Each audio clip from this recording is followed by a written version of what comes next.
Venezuela vive una situación muy especial, la característica de la crisis, que conjuga factores internos y externos, como nunca antes.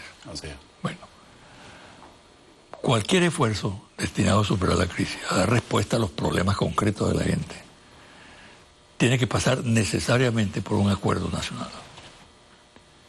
Y para lograr un acuerdo nacional, que no tiene que ser total, absoluto, ni impuesto tampoco, sino producto de debate, de discusión, se requiere el diálogo.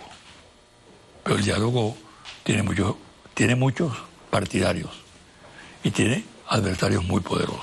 Así es. Gente que prefiere que en Venezuela corra sangre antes que los dirigentes de la política, de la economía, de la cultura, se sienten en torno a una mesa a buscar fórmulas de entendimiento. Entonces el dilema prácticamente es o dialogamos o nos matamos, ¿no? Es así, es una especie de dialéctica de extremos. Sí. Tú has sido, José Vicente, un apóstol del diálogo. No es ahora cuando has hecho este planteamiento. Yo te lo vengo oyendo y viendo desde hace ya varios años. Incluso de decir en algún momento a la oposición, oye, administren sus triunfos y vamos a un diálogo en pro de la nación, en pro de Venezuela. El diálogo requiere sinceridad. Ahora, ¿por qué el diálogo, no? El diálogo es la única forma de evitar la situación de violencia que se percibe y además no legitimar de alguna forma los radicalismos y las posiciones extremas que le harían un enorme daño a la República. Habría que imaginarse el Caracazo multiplicado 5, 6 o 8 veces, porque sociológicamente hablando, no es como algunos dicen, vamos camino a una guerra civil. No, nosotros vamos a vivir, si permitiéramos eso, una guerra social. Y nos mataríamos hermanos entre hermanos. Con los peligros de intervención. Con los graves peligros de intervención. ¿Cuándo ha perdido Venezuela más territorio nacional? Más de la mitad del territorio nacional, cuando hemos estado en situaciones parecidas a esta, donde la Asamblea, Parlamento, en ese caso Congreso, una tensión extrema con el Poder Ejecutivo y además descuidando los grandes problemas nacionales. Esperemos que eso no se repita, hay que hacer un esfuerzo hacia el diálogo. Yo creo que es posible. Ahora, ¿cómo lo ubicas tú en el contexto geográfico, geopolítico? Creo, José Vicente, que es posible. De hecho, hay algunos esfuerzos de algunos sectores todavía manejándose con mucho silencio, pero que están lanzando, vamos a decirlo así, puentes, caminos de esperanza para poder, desde las diferencias, sin traicionar principios ni valores, ponerse de acuerdo en puntos fundamentales para la República, para la democracia y sobre todo para el bienestar, bien ser y buen vivir del pueblo de Venezuela. Ahora, se ha hecho una campaña de caos, se ha hecho una campaña muy pesimista en relación, caramba, los precios del petróleo, el manejo de la política petrolera, entre otros aspectos, como para señalar que Venezuela no tiene salida. Eso no es verdad. Una apreciación rápida en el orden geopolítico y geoestratégico de Venezuela nos permite precisar algunas cosas. La primera, nosotros tenemos en el Caribe, la fachada caribeña de Venezuela, bañada, bueno, tiene una extensión de 2.882 kilómetros de costa bañados por el Mar Caribe. Ahí está, digamos, la parte vital de la seguridad alimentaria, pues nosotros importamos cerca del 70%. Ahí tenemos algunos problemas, pero también tenemos elementos de desarrollo. Por ejemplo, hasta hace poco la salida del crudo pesado hacia Europa, comerciable, era por la fachada atlántica, ahora es cerca de Puerto La Cruz. Es decir, hay una evolución en ese sentido. En el Golfo de Paria está lleno de plancton o plantón, con todo lo que significa en el orden acuífero, pero también con todo lo que significa en el orden comercial y económico de ese potencial.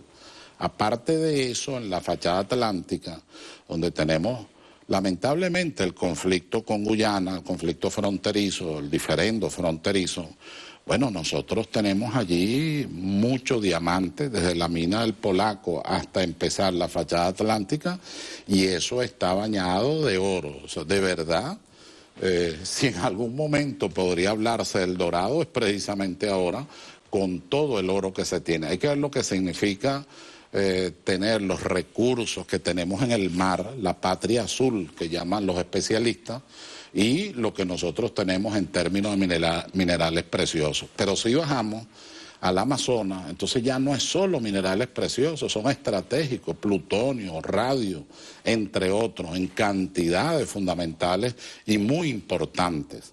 Si seguimos por el otro lado, que sería la fachada andina, nosotros tenemos un intercambio comercial fundamental hacia todo lo que es el área andina. Y si seguimos hacia arriba, entonces nosotros tenemos la salida del crudo pesado liviano, que ocurre o se desarrolla hacia el Paso de la Mona y el Paso del Viento, y llega a la costa este de los Estados Unidos. De un lado tenemos la pluralidad de caminos en el orden petrolero, ya no se trata de un solo comprador, sino de una diversidad de compradores, y tenemos una posición estratégica fundamental. Pero en el orden también del potencial económico, nosotros tenemos minerales preciosos, minerales estratégicos, recursos de todo orden, tenemos también ríos, aguas, a pesar de que hemos crecido hemiplégicamente, el Orinoco hacia arriba, un poco concentrada la población, y el Orinoco hacia abajo no. En términos estratégicos, la Constitución previó lo que se llama el concepto estratégico nacional, que debe ser producto de un diálogo, casualmente, de todos los sectores institucionales de la República, incluyendo esa corresponsabilidad entre la sociedad civil y la Fuerza Armada Nacional. Esas razones que tú das son motivos suficientes para ser profundamente optimista. Claro, yo tengo, además, es decir, no es que lo he olvidado, subrayo y aclaro. Nos estamos refiriendo al elemento geopolítico, claro, pero el elemento primario y fundamental es el pueblo de Venezuela, de donde venimos todos nosotros, de extraordinarias mujeres, de madres que fueron madres y padres, que llevaron adelante a su familia, de hombres muy trabajadores y muy capaces, de una juventud que cuando se le dio oportunidad ocupó las primeras posiciones en las mejores universidades del mundo. Eso obliga a crear un clima de acercamiento, de aproximación, de derrota, vamos a decirlo así, de la polarización. Claro, y de convencimiento de la paz. Que es la posibilidad. Estamos convencidos de la paz. Y eso solo es posible dialogando. Ya no hay otra forma. Realmente no existe otra forma. No se trata solo de civilizada, sino existencial. No hay otra manera. Ahora, yo no puedo dialogar con alguien que antes de empezar a dialogar me dice, bueno, para yo dialogar con usted, usted tiene que desaparecer. Claro. El discurso ese de la instalación de la Asamblea Nacional. Queremos diálogo, pero en 6 meses tiene que salir el presidente. ¿Cuál diálogo es ese? El presidente de la República fue elegido por la voluntad popular. De la misma manera como la Asamblea en su pluralidad de circunscripciones expresa la soberanía, el presidente también. Él es jefe de gobierno, jefe de Estado, jefe de la administración pública, administra la Hacienda Pública Nacional, dirige la política exterior, la política de defensa, es el superior jerárquico de la Fuerza Armada Nacional. O sea, por favor, estemos conscientes de lo que estamos hablando y de lo que estamos diciendo. Es casi una irresponsabilidad plantear las cosas en esos términos. Aparte de las cosas muy acertadas que has dicho en esta conversación, gracias, que revelan pues un conocimiento no solamente de la materia constitucional, sino de la realidad del país. Gracias. ¿No?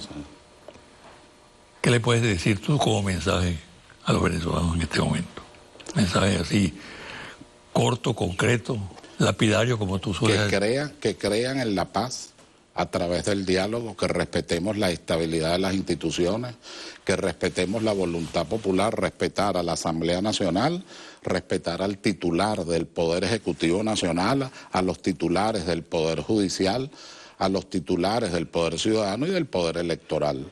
Nosotros tenemos una Constitución maravillosa, avanzada, extraordinaria, producto del pueblo de Venezuela, y vamos camino, y es el deseo de la mayoría de los sectores, hacia una democracia social, participativa y muy avanzada.